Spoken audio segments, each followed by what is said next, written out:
Hello అందరికీ, ఎలా ఉన్నారు? అందరూ బాగున్నారా? ఇంతకీ బోనాల పండుగ జరుపుకున్నారా, లేదంటే కమింగ్ డేస్లో జరుపుకోపోతున్నారా? నేనైతే బోనాల పండుగని సెలబ్రేట్ చేసుకొని వచ్చేసాను. ఎంత హ్యాపీగా జరిగిందో. నేను ఇలా కొన్ని వీడియోస్ని క్లబ్ చేసి మీ ముందుకి ఒక చిన్న వ్లాగ్ లాగా తీసుకొచ్చాను. I hope you will like this video. ఇంతకీ ఈ వీడియోలో నేను మీతో నా బోనాల పండుగ ఎలా జరిగిందో షేర్ చేసుకుంటాను. Welcome back to my channel సంభాషణ సుందరి. బోనం ప్రిపేర్ చేయడం ప్రతి ఒక్కరికి తెలుసు, కానీ ఒక్కసారి చూపిద్దామని తీసుకొచ్చాను. If you like this video please చూడండి. ఫస్ట్ అయితే యాక్చువల్గా 3 కుండల బోనం, 5 కుండల బోనం, 7 కుండల బోనం, 11 కుండల బోనం అని ఉంటుందంట. మేమైతే ఎప్పుడు ఇలా ఒక బోనమే ప్రిపేర్ చేస్తాము. ఆ బోనం డెకరేషన్ని డిఫరెంట్గా చేసుకుంటారు కదా అందరూ. లైక్ కుందన్స్తో, లేదంటే పూలతో, లేదంటే ఇంకా అమ్మవారి బొమ్మతో ఇలా డిఫరెంట్గా చేస్తారు. మేమైతే సింపుల్గా చేస్తాము. ఫస్ట్ ఆఫ్ ఆల్ మా అత్తమ్మ బోనంని వండిస్తారు. కొంతమంది పసుపు బియ్యం మాత్రమే వండుతారు, కొంతమంది పరమాన్నం వండుతారు. అంటే లైక్ పాలు ఇంకా బెల్లం బియ్యం వేసి వండుతారు అనమాట. బెల్లపన్నం అంటారు మేమైతే. అండ్ మేమైతే జస్ట్ పసుపు బియ్యంతో మాత్రమే కుక్ చేస్తాము. ఇప్పుడు మీకు కనిపిస్తుంది కదా, అంతే. అలా కుక్ చేసిన తర్వాత కుండ చల్లారిన తర్వాత దాన్ని డెకరేట్ చేసుకుంటాము. కంప్లీట్గా దేవుడి నూనెని కంప్లీట్గా రాసి దానిపైన పసుపు చల్లుతాము. అలా పసుపు చల్లినప్పుడు అది ఆటోమేటిక్గా దానికి స్టిక్ అయిపోతుంది. అలా స్టిక్ అయిన తర్వాత ఇలా ఇయర్ స్టిక్స్తోని మనకి నచ్చిన డిజైన్స్ని వేస్తాము. మేమైతే ఓం సింబల్ కానీ, లేదంటే శూలం సింబల్ కానీ, అమ్మవారి కళ్ళు, ముక్కు ఇలా అవుట్లైన్ లాగా వేస్తారు కదా, అలా కానీ, లేదంటే డిఫరెంట్ లోటస్ సింబల్ కానీ, అలా డిఫరెంట్ డిజైన్స్తోని వాళ్ళ బోనం కుండని డెకరేట్ చేసుకుంటారు కదా. అలా మేము కూడా జస్ట్ స్వస్తిక్ ఇంకా శూలాలు అండ్ ఓం సింబల్స్తోని మేము మా బోనం కుండని లైక్ డెకరేట్ చేసాము. అండ్ అలా చేసిన తర్వాత ఇప్పుడు మీకు కనిపిస్తుంది కదా, దాన్ని కుంకుమే, అది పెయింట్ ఏం కాదు. ఆ కుంకుమని మనము ఆయిల్లో వేసి బాగా మిక్స్ చేసిన తర్వాత మనకు అలాంటి ఒక ఏమంటారు లిక్విడ్ లాగా ఫామ్ అవుతుంది. దాన్ని మళ్ళీ ఆ గ్యాప్స్లో ఫిల్ చేసి, నిజంగా చెప్తున్నా అసలు పెయింటింగ్ లాగా కనిపించింది. చాలా అంటే చాలా బాగుండే. ఆ కుండ మొత్తం వేసిన తర్వాత ఇంకా డిఫరెంట్ ఓమ్స్ శూలాలు వేసి దాంతో కూడా డెకరేట్ చేసినాము. ఓవరాల్గా అయితే లుక్ చాలా బాగుంది. యాక్చువల్గా అయితే బోనం ప్రిపేర్ చేయడము సున్నంతో, పసుపుతో, ఇంకా కుంకుమతో చేస్తారు. బొట్లు పెడతారు. అలా అసలు ఇప్పుడు బొట్లు ఎవరు పెట్టట్లేదు. అందరూ డిఫరెంట్గా డెకరేట్ చేయడానికే ఇంట్రెస్ట్ చూపిస్తున్నారు. మేము కూడా అలాగే ఇంకా కానిచ్చేసామన్నమాట.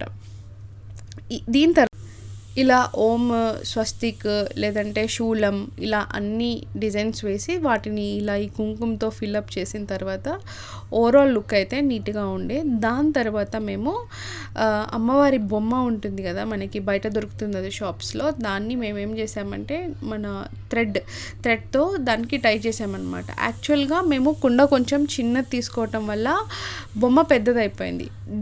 ఈ సైజ్ కన్నా పెద్ద సైజ్ కుండలు కూడా దొరుకుతాయి. వాటితో బోనం చేస్తే ఈ బొమ్మ దానికి కరెక్ట్గా సెట్ అయ్యేది. కానీ ఇది బోనం చిన్నగా అయింది, బొమ్మ పెద్దగా అయింది అనమాట. అందువల్ల అంత ఎఫెక్టివ్గా లుక్ రాలేదు. నెక్స్ట్ టైం అయినా కొంచెం పెద్ద కుండ తీసుకొని ట్రై చేయాలి. యాక్చువల్గా అయితే దీనికి స్టోరీస్ చాలా ఉన్నాయి. ఈ పండగకి ఉన్న హిస్టరీ ఏంటంటే 1830 ఇయర్లో హైదరాబాద్ ఇంకా సికింద్రాబాద్లో ప్లేగ్ డిసీజ్ వచ్చినప్పుడు ఈ పండగ అనేది స్టార్ట్ అయిందంట. అంటే ఈ డిసీజ్ని ప్రివెంట్ చేయడం కోసం అందరూ అమ్మవారికి మొక్కులు చెల్లించేవారంట. ఇదొక స్టోరీ ఉంటే, ఇంకో స్టోరీ ఏముందంటే మన రాష్ట్రంలో చాలా కరువు వచ్చినప్పుడు, ఇంకా లాస్ వచ్చినప్పుడు మన ఊర్లో మన రాష్ట్రంలో ఉన్న మగవాళ్ళందరూ కూడా వేరే రాష్ట్రానికి వెళ్ళి అక్కడ వర్క్ చేయడానికో లేకపోతే ఫాట్ చేయడానికి వెళ్ళినప్పుడు వాళ్ళందరూ చనిపోతుండే అంట. అప్పుడు ఈ ఊర్లో మన రాష్ట్రంలో ఉన్న మహిళలందరూ కూడా లైక్ ఈ బోనంని చెల్లించారంట. లైక్ ఒక ముసలాయనకి ఇలా కళ వచ్చిందంట, నన్ను పూజించండి, నాకు ఇలా బోనం చేసి పెట్టండి, నేను అంతా మంచి చేస్తాను అన్నట్టుగా చెప్తే అప్పుడు మన ఊర్లో మన రాష్ట్రంలో ఉన్న మహిళలందరూ కూడా ఇలా బోనం తయారు చేసి దాంట్లో పరమాన్నం వండి మళ్ళీ గురిగలో బెల్లం శాఖ కానీ లేకపోతే పప్పు పానకం లాగా ప్రిపేర్ చేసి ఇలా వేపాకులతో డెకరేట్ చేసి మళ్ళీ దానిపైన చిన్న దీపం పెట్టి అమ్మవారికి చెల్లించే చేసేవాళ్ళంట. ఇలా ఒక్కొక్కరు ఒక్కొక్క స్టోరీ చెప్తున్నారు. అందులో ఏ స్టోరీ మరి నిజమైంది అనేది మనకి కూడా క్లారిటీ లేదు. కానీ ఏదైతే ఏంటి మనం అమ్మవారికి లైక్ బోనం అంటే భోజనం అన్నమాట. సో భోజనంని మనం అమ్మవారికి పెడుతున్నాము అని మీనింగ్ వస్తుంది.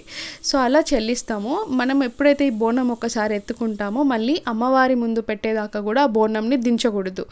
అందుకే వాళ్ళు ఖచ్చితంగా నిష్టగా ఉంటారు, ఒక పొద్దు చేస్తారు, నిష్టగా ఉండి బోనం చెల్లించిన తర్వాతే మళ్ళీ వాళ్ళు ఫాస్టింగ్ని వదులుతారనమాట మన ఇంట్లోని ఆడవాళ్ళు. నేనైతే ఇంకా ఫాస్టింగ్ స్టార్ట్ చేయలేదు, కానీ నాకు ఇంట్రెస్ట్ ఉంది. చాలా మంచిగా అనిపిస్తుంది ఊర్లోకి వెళ్ళి బోనం ప్రిపేర్ చేసి ఆ డప్పులకి ఆ శివశక్తులకి అవన్నీ ఆ వైబ్ చూస్తున్నప్పుడైతే నాకు చాలా మంచిగా అనిపిస్తుంది. సో ఇప్పుడు చూస్తున్నారు కదా, ఇది గురిగా అనమాట. దీంట్లో జస్ట్ బొట్లు పెట్టి ఇందులో మేము బెల్లం పానకం పోసామన్నమాట. ఏమంటామంటే బెల్లం శాఖ అంటాం మన లాంగ్వేజ్లో. సో అలా చేసి ఇలా డెకరేట్ చేసాము. కంప్లీట్ ఓవరాల్ లుక్ అయితే మీరు చూడండి. పెద్ద బోనంకి బంతిపూలతో డెకరేట్ చేసి చిన్న బోనంకి మల్లెపూలతో డెకరేట్ చేసాము. వేపాకులు అయితే జనరల్గా యాంటీబయాటిక్ లాగా అంటారు. వర్షాకాలం స్టార్ట్ అవుతుంది కాబట్టి పిల్లలు కానీ పెద్దలు కానీ అందరూ డిసీజ్ నుంచి ప్రివెంట్ అయి ఉండడం కోసం ఇలా వేపాకులు పెడతారు సింబాలిక్గా అన్నట్టుగా చెప్తారు. So as I said different stories ఉంటాయి. ఇంకా మేము బోనం ప్రిపేర్ చేసుకొని ఆ రోజు నైట్ చాలా వర్షం పడింది.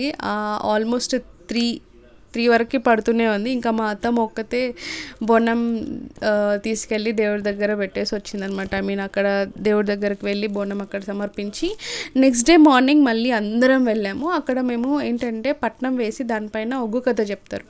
సో కథ చెప్పిన తర్వాత మనం బోనం చెల్లించాలన్నమాట. సో ఆ ఒగ్గు కథ అంతా అయిపోయిన తర్వాత మేము అక్కడ దర్శనానికే మాకు 2 hours ఆఫ్ టైం పట్టింది. ఎందుకంటే ఊరు మొత్తం గుడికి వస్తారు కాబట్టి ఎల్లమ్మ తల్లికి బోనం సమర్పించడానికి మాకు ఆల్మోస్ట్ 2 hours టైం పట్టింది. ఇంకా వెయిట్ చేసి ఆ బోనం సమర్పించాము. లోపలికి వెళ్ళిన తర్వాత ఏం చేస్తాము అంటే ఫస్ట్ అక్కడ ఉన్న గుళ్ళో ఉన్న వాళ్ళందరికీ పసుపు దేవుళ్ళకి కానీ అమ్మవారికి కానీ పసుపు కుంకుమ సమర్పించి ఓడిబియ్యం పోస్తారు తల్లికి.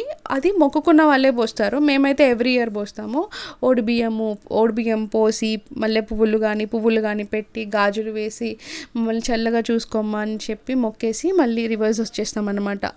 మనం ఏదైతే బోనం తీసుకెళ్ళామో ఆ బోనంలో ఉన్న పరమాన్నం కానీ పసుపన్నం కానీ పెట్టి మనము సమర్పించేసి ఆ ఖాళీ కుండలని తీసుకొని వచ్చేస్తాము. ఇక్కడ మీరు చూస్తున్నారు కదా, నేను అక్కడ ఓడిబియ్యం సమర్పిస్తున్నాను తల్లికి. ఇక్కడ మీరు చూస్తున్న గ్లింప్స్ ఏంటంటే అది ఒగ్గు కథ చెప్పిన పట్నం ఉంటుంది కదా, దాని ముగ్గు అదంతా దగ్గరికి చేశారు. అది కూడా మనం బొట్టులాగా పెట్టుకోవచ్చు. ఇక్కడ చూస్తున్నారా, మా బాబు యువి హుండీలో మనీ వేస్తున్నాడు. వాడికి కూడా దేవుళ్ళు అంటే చాలా ఇష్టం, చాలా ఇంట్రెస్ట్ చూపిస్తాడు. అలా మా ఎల్లమ్మ తల్లి బోనం కంప్లీట్గా అయిపోయింది. ఇక్కడ చూస్తున్న గ్లింప్స్లో మా మామయ్య బోనం సమర్పిస్తున్నాడు అన్నమాట. అంటే తల్లికి మనం వండిన భోజనము ఆకులో వేసి కొబ్బరి అలా సమర్పించుకున్న తర్వాత మనం కోడిని కానీ మేకని కానీ దేన్ని మొక్కుకుంటే దాన్ని బలి చేసి తీసుకొని వచ్చి వండుకొని తినేయటమే. అలా మనకి పండగ అయిపోతుంది. అండ్ మేము కోడిని బలిచ్చాము. అలా మేము అక్కడున్న కొన్ని స్వీట్స్ ఉంటే కొనుక్కొని ఇంటికి వచ్చేసి మటన్ ఇంకా చికెన్ వండుకొని తినేసాము. ఈ వ్లాగ్ కనుక మీకు నచ్చితే కొంచెం ఇన్ఫర్మేటివ్ అనిపిస్తే please consider subscribing my channel.